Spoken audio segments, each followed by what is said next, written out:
Abba Arsenius. While still living in the palace, Abba Arsenius prayed to God in these words, "Lord, lead me in the way of salvation." And a voice came, saying to him, "Arsenius, flee from men, and you will be saved." Having withdrawn to the solitary life, he made the same prayer again, and he heard a voice saying to him, "Arsenius, flee! Be silent. Pray always, for these are the source of sinlessness." It happened that when Abba Arsenius was sitting in his cell, that he was harassed by demons. His servants, on their return, stood outside his cell and heard him praying to God in these words, "O God, do not leave me. I have done nothing good in your sight. But according to your goodness, let me now make a beginning of good." It was said of him that, just as none in the palace had worn more splendid garments than he when he lived there, so no one in the church wore such poor clothing. Someone said to Blessed Arsenius, "How is it that we, with all our education and our wide knowledge, get nowhere, while these Egyptian peasants acquired so many virtues?" Abba Arsenius said to him, "We indeed get nothing from our secular education, but these Egyptian peasants acquire the virtues by hard work." One day, Abba Arsenius consulted an old Egyptian monk about his own thoughts. Someone noticed this and said to him, "Abba Arsenius, how is it that you, with such good Latin and Greek education, ask this peasant about your thoughts?" He replied, "I have indeed been taught Latin and Greek, but I do not know even the alphabet of this peasant." Blessed Archbishop Theophilus, accompanied by a magistrate, came one day to find Abba Arsenius. He questioned the old man to hear a word from him. After a short silence, the old man answered him, "Will you put into practice what I say to you?" They promised him this: "If you hear Arsenius is anywhere, do not go there." Another time the archbishop, intending to come to see him, sent someone to see if the old man would receive him. Arsenius told him, "If you come, I shall receive you. But if I receive you, I receive everyone, and therefore I shall no longer live here." Hearing that, the archbishop said, "If I drive him away by going to him, I shall not go any more." A brother questioned Abba Arsenius to hear a word of him, and the old man said to him, "Strive with all your might to bring your interior activity into accord with God, and you will overcome exterior passions." He also said, "If we seek God, He will show Himself to us, and if we keep Him, He will remain close to us." Someone said to Abba Arsenius, "My thoughts trouble me, saying, 'You can neither fast nor work. At least go and visit the sick, for that is also charity.' But the old man, recognizing the suggestions of the demons, said to him, 'Go, eat, drink, sleep, do no work, only do not leave your cell.' For he knew that steadfastness in the cell keeps a monk in the right way. Abba Arsenius used to say that a monk traveling abroad should not get involved in anything. Thus he will remain in peace. Abba Mark said to Abba Arsenius, "Why do you avoid us?" The old man said to him, "God knows that I love you, but I cannot live with God and with men. The thousands and 10,000s of the heavenly hosts have but one will, while men have many. So I cannot leave God to be with men. Abba Daniel said of Abba Arsenius that he used to pass the whole night without sleeping, and in the early morning, when nature compelled him to go to sleep, he would say to sleep, "Come here, wicked servant." Then seated, he would snatch a little sleep and soon wake up again. Abba Arsenius used to say that 1 hour's sleep is enough for a monk if he is a good fighter. The old man used to tell how one day someone handed round a few dried figs in skytis. Because they were not worth anything, no one took any to Abba Arsenius in order not to offend him. Learning of it, the old man did not come to the Synaxis saying, "You have cast me out by not giving me a share of the blessing which God has given the brethren, and which I was not worthy to receive." Everyone heard of this and was edified at the old man's humility. Then the priest went to take him the small dried figs and brought him to the Synaxis with joy. Abba Daniel used to say, "He lived with us many a long year, and every year we used to take him only 1 basket of bread, and when we went to find him the next year, we would eat some of that bread." It was said of the same Abba Arsenius that he only changed the water for his palm leaves once a year. The rest of the time he simply added to it. One old man implored him in these words, "Why do you not change the water for these palm leaves when it smells bad?" He said to him, "Instead of the perfumes and aromatics which I used in the world, I must bear this bad smell."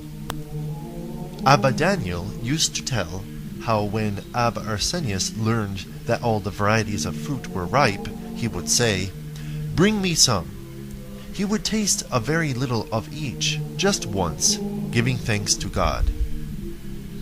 Once at Skytis, Abba Arsenius was ill, and he was without even a scrap of linen.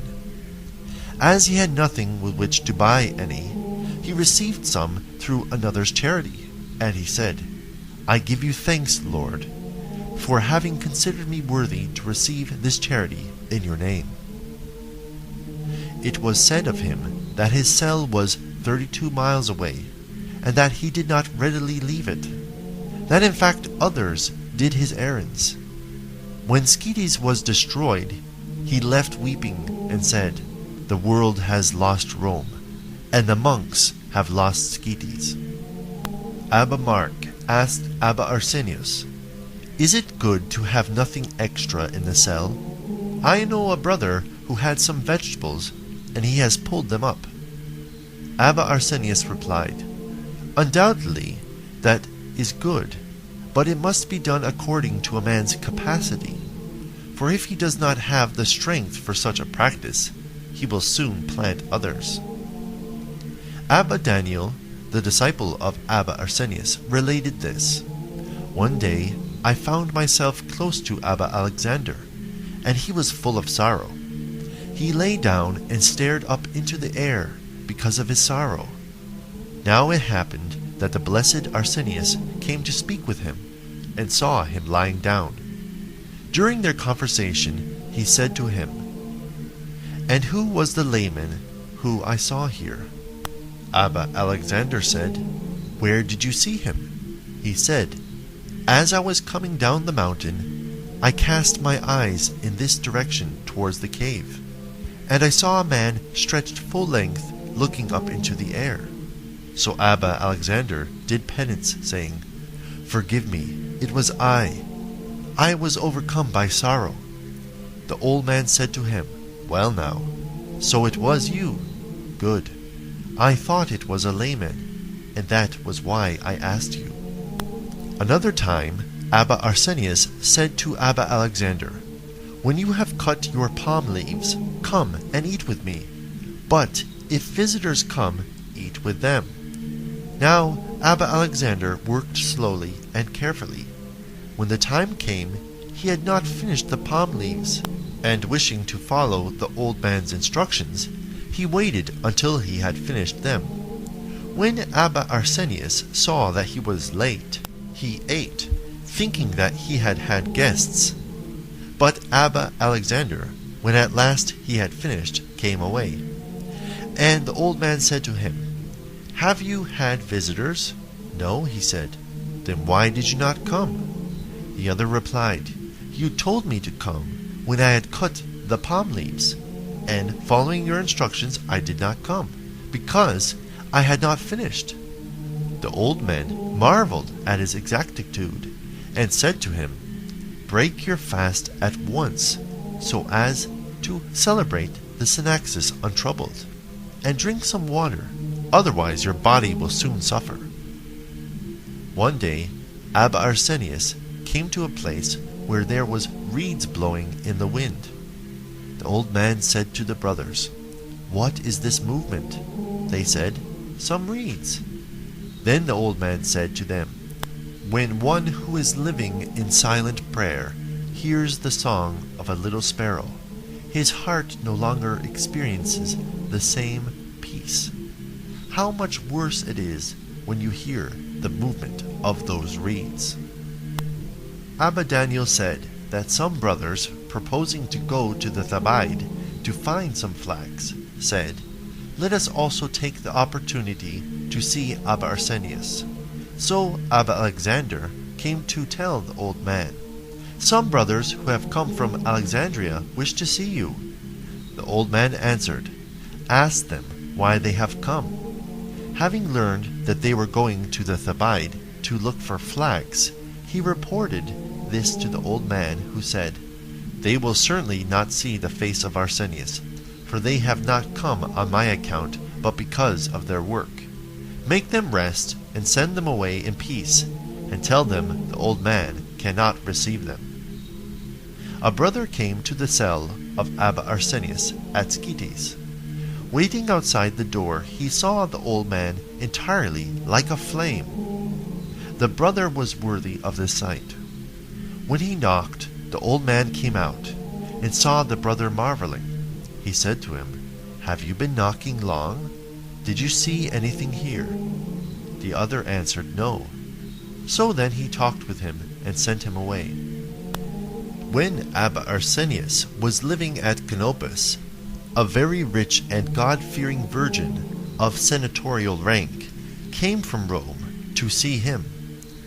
When the Archbishop Theophilus met her, he asked him to persuade the old man to receive her.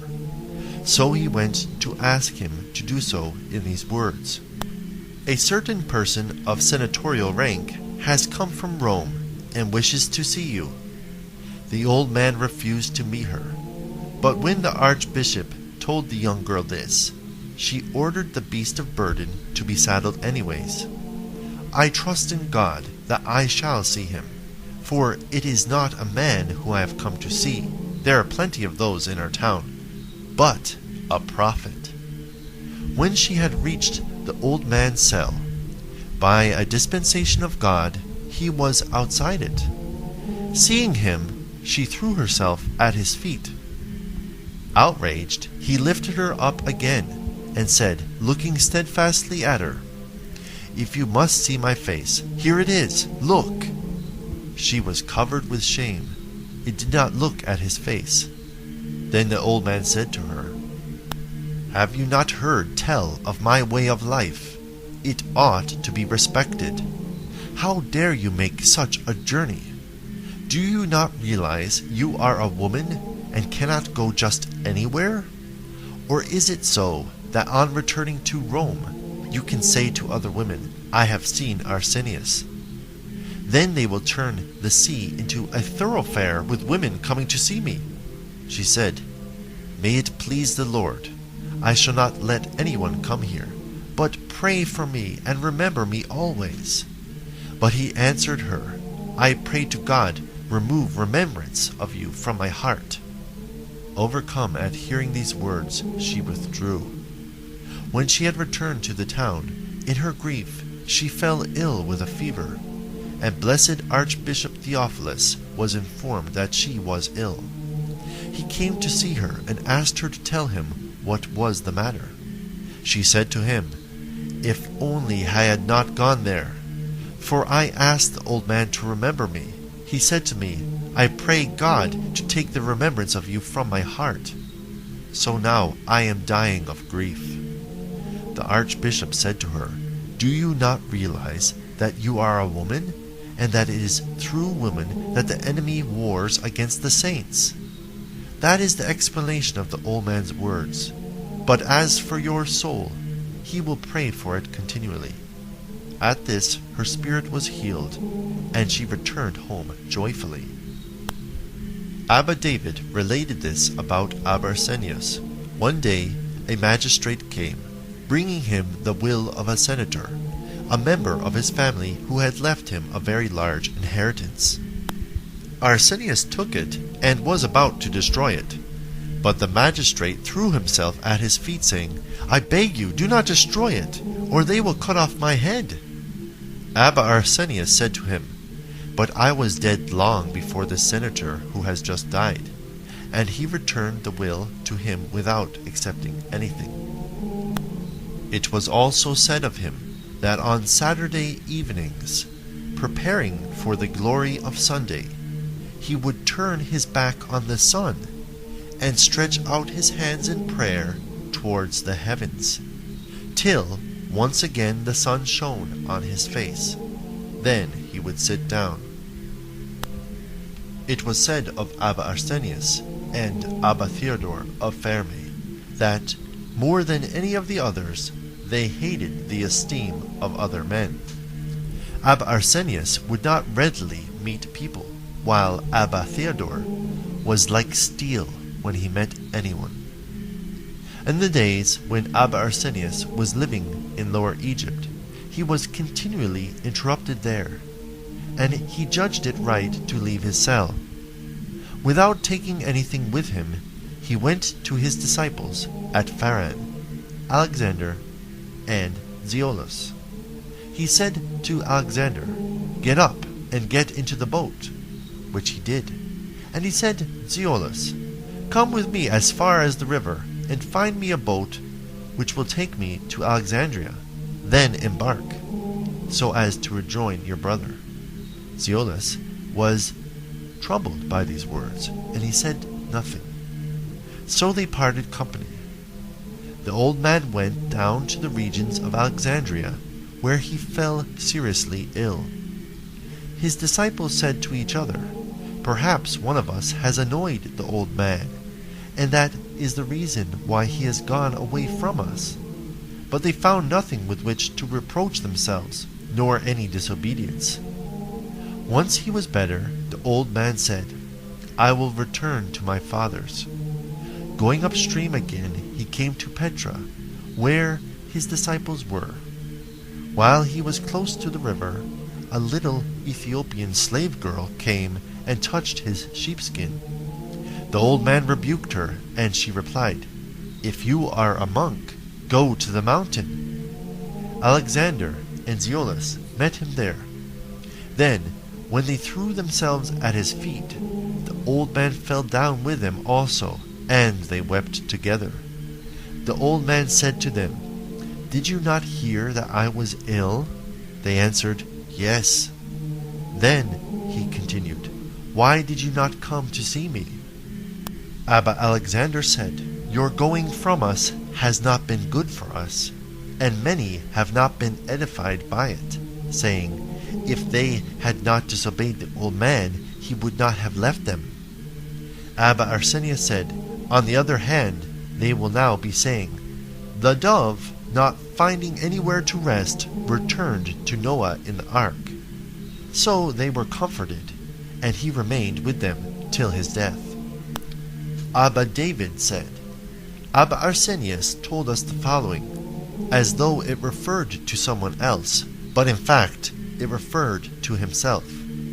An old man was sitting in his cell, and a voice came to him which said, 'Come, I will show you the works of men.' He got up and followed. The voice led him to a certain place, and showed him an Ethiopian cutting wood and making a great pile. He struggled to carry it, but in vain.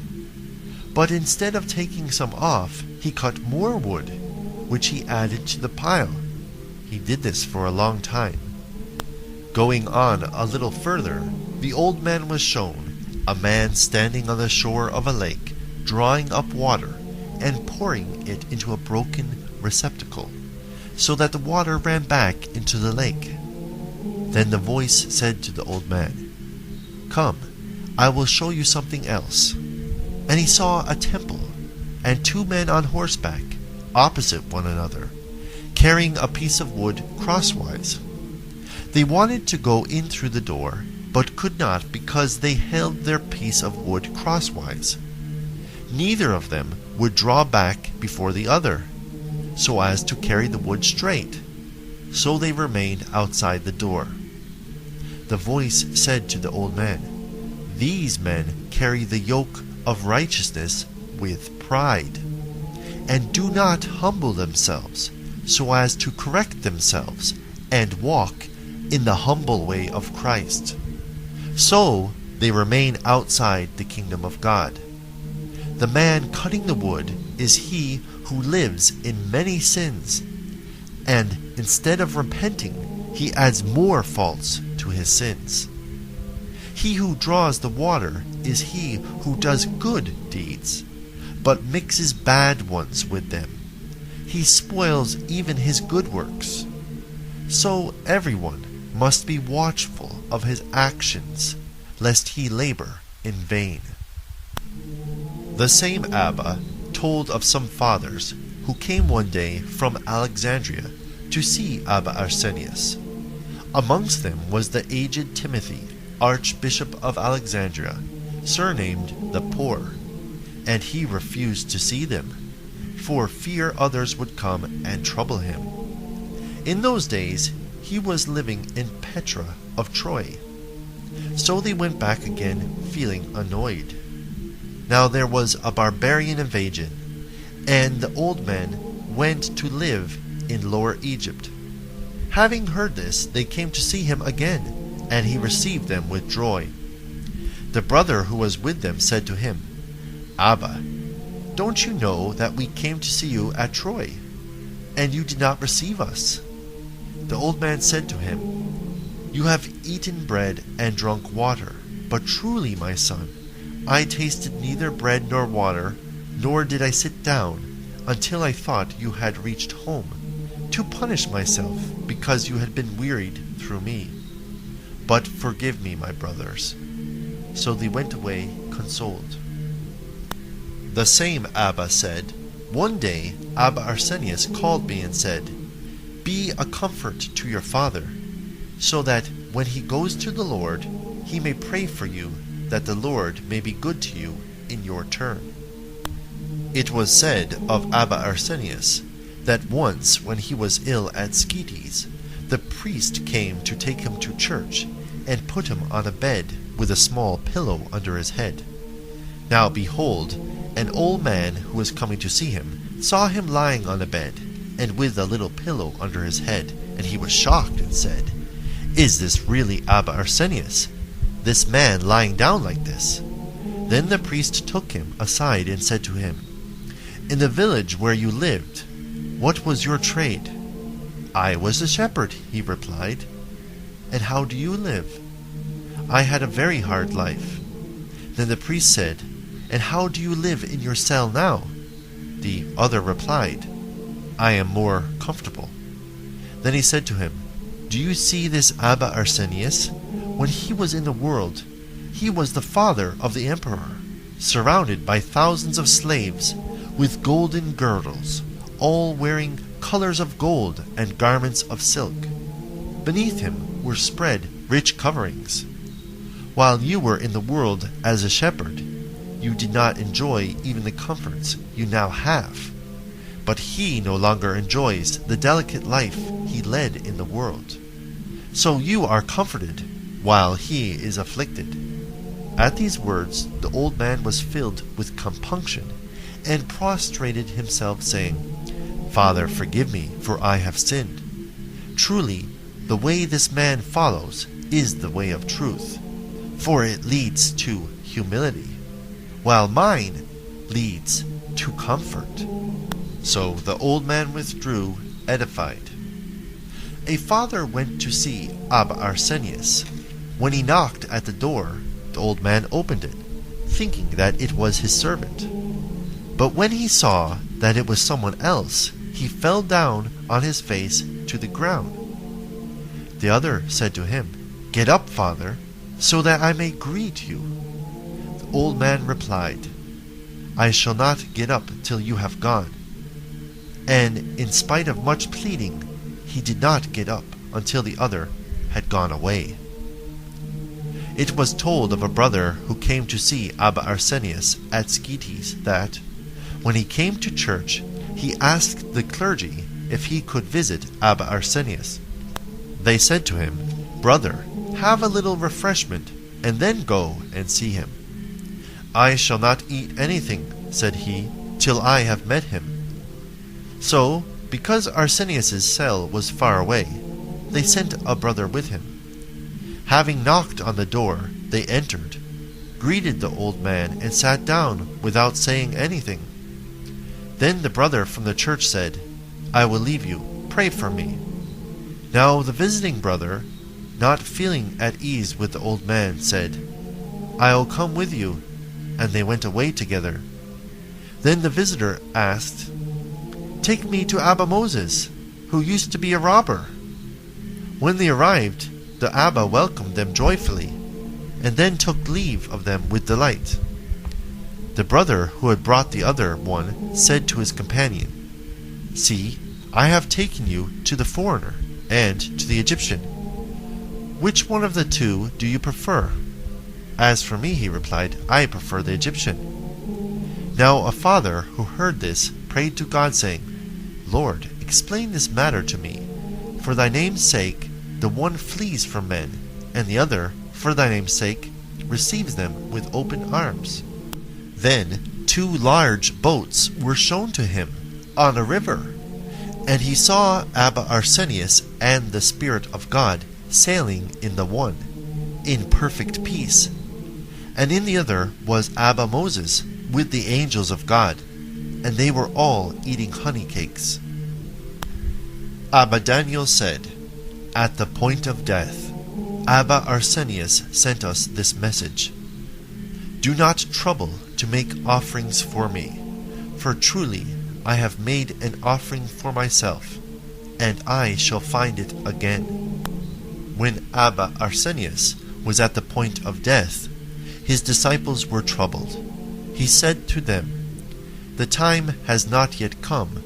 When it comes, I will tell you. But if ever you give my remains to anyone, we will be judged before the dreadful seat of judgment." They said to him, "What shall we do? We do not know how to bury anyone."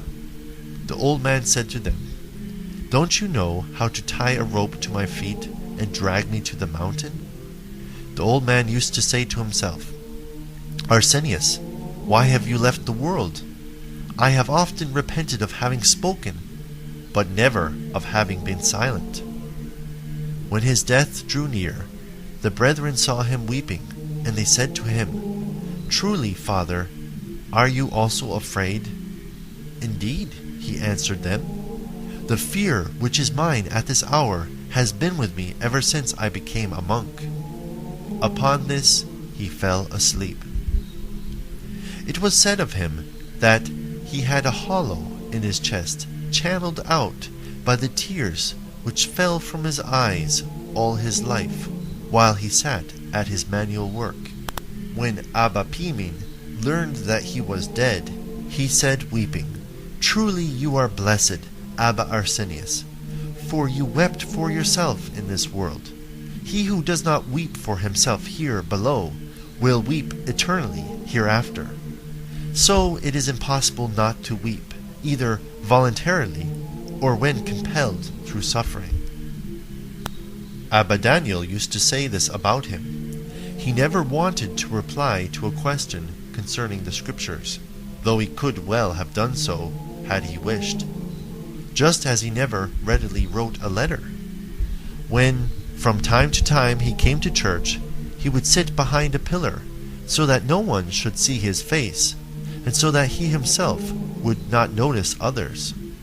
His appearance was angelic, like that of Jacob. His body was graceful and slender. His long beard reached down to his waist. Through much weeping, his eyelashes had fallen out. Tall of stature, he was bent with old age. He was 95 when he died. For 40 years he was employed in the palace of Theodosius the Great of divine memory, who was the father of the divine Arcadius and Honorius. Then he lived 40 years in Scetes, 10 years in Troy, above Babylon, opposite Memphis, and 3 years at Canopus of Alexandria. The last 2 years he returned to Troy, where he died, finishing his course in peace and the fear of God. He was a good man, filled with the Holy Spirit and faith. He left his leather tunic, his white hair shirt, and his palm leaf sandals. Although unworthy, I wear them in order to gain his blessing. Abba Daniel used to tell this also about Abba Arsenius. One day he called my fathers Abba Alexander and Abba Zolis, and by way of humiliating himself, said to them, "Since the demons attack me, and I do not know if they will not rob me when I am asleep tonight, share my suffering, and watch lest I fall asleep during my vigil." Late at night they sat in silence, one on his right and the other on his left. My father said, "As for us, we fell asleep, then awoke again, but did not notice that he had drowsed. Early in the morning, God knows if he did it on purpose to make us believe that he had slept, or whether he had really given way to sleep. He gave 3 sighs, then immediately got up, saying, 'I have been to sleep, haven't I?' We replied that we did not know. Some old men came one day to Abba Arsenius, and insisted on seeing him. He received them. Then they asked him to say a word to them about those who live in solitude without seeing anyone. The old man said to them, "As long as a young girl is living in her father's house, many young men wish to marry her. But when she has taken a husband, she is no longer pleasing to everyone. Despised by some, approved by others, she no longer enjoys the favor of former times, when she lived a hidden life. So it is with the soul. From the day when it is shown to everyone, it is no longer able to satisfy everyone."